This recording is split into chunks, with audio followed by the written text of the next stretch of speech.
વડોદરાના ઐતિહાસિક માંડવી હેરિટેજના રિસ્ટોરેશન કામગીરીને લઈને વડોદરા મહાનગરપાલિકાની કામગીરી સામે ગંભીર સવાલો ઊભા થયા છે। તપ અને સંકલ્પના 500 દિવસ પૂર્ણ થવા છતાં ગ્રાઉન્ડ લેવલ પર કામગીરી અત્યંત ધીમી ગતિએ ચાલી રહી હોવાથી જર્જરિત ઐતિહાસિક વારસાની જાળવણી સામે પ્રશ્નાર્થ સર્જાયો છે।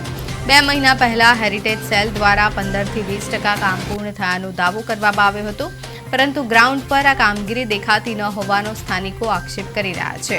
આ ઉપરાંત આ અંગે કરવામાં આવેલી આરટીઆઈ અરજીમાં પણ કામની પ્રગતિ અંગે સ્પષ્ટ માહિતી ન મળી હોવાનું સામે આવ્યું છે। પાલિકાની આ ધીમી અને અપારદર્શક કામગીરી સામે લોકોમાં ભારે અસંતોષ જોવા મળી રહ્યો છે અને ઐતિહાસિક વારસાની જાળવણી માટે ઝડપી અને અસરકારક કામગીરી કરવામાં આવે તેવી લોક માંગ ઉઠી છે।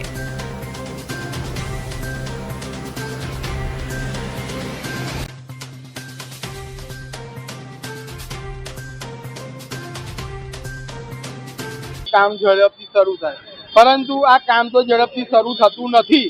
પણ 2 મહિના પહેલા હેરિટેજ સેલ દ્વારા એક મીડિયામાં માંડવી વિશેના કામગીરી માટેના પ્રશ્નનો જવાબ આપવામાં આવ્યો કે માંડવીનું કામ 15 થી 20% પતી ગયું છે।